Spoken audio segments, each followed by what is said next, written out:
බුදුරජාණන් වහන්සේගේ ශ්‍රී දේහයේ දැල්වෙන චිතකයේ වෙලාවේ චිතකයේ දැල්විලා ඉවරුණාට පස්සේ තමයි කියන උන්වහන්සේගේ ධාතුන් වහන්සේලා වෙනම වෙන් වෙලා ගියා. ඊට පස්සේ තමයි ද්‍රෝණ බමුණ ඇවිල්ලා මේවා වෙන් කළේ. හැබැයි චිතකයේ දැල්වෙන මොහොතේ දැල්වෙන චිතකයට තමන් 이르දියෙන් තමන්ගේ ඒ අනුභවයෙන් දැල්වෙන චිතකයෙන් මේ ධාතුන් වහන්සේව ගත්තා කියනවා සරබූ කියලා මහරහතන් වහන්සේ තමයි. බුද්ධ නියමයෙන් සරබූ මහරහතන් වහන්සේ මේ ග්‍රීවා ධාතුන් වහන්සේව අරගෙන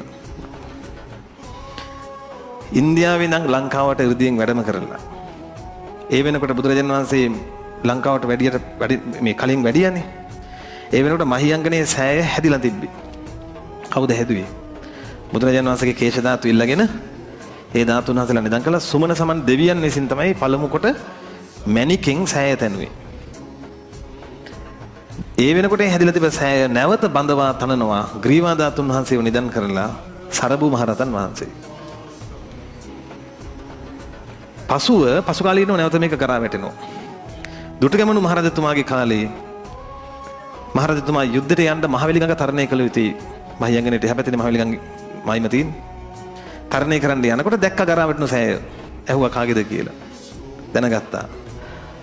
රාජාභරණ පැත්තකින් තියලා ආයුධ පැත්තකින් තියලා සෑය ළඟට ගිහිල්ලා පොරොන්දුවක් වෙනවා.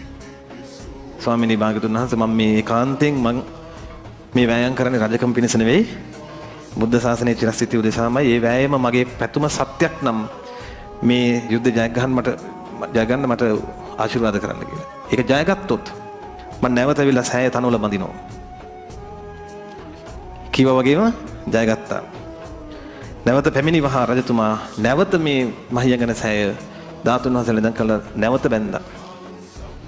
පළමු කොට දෙවි කෙනෙකුන් විසිනුත් දෙවනු කොට ජීවමාන මහරහතන් වහන්සේ නමක් විසිනුත් දෙවනු කොට ලංකාව එක්සේසත් කළ මහරජතුමා විසිනුත් තනෝ සෑයක් වේ නම් මහියංගන සෑය විතරයි.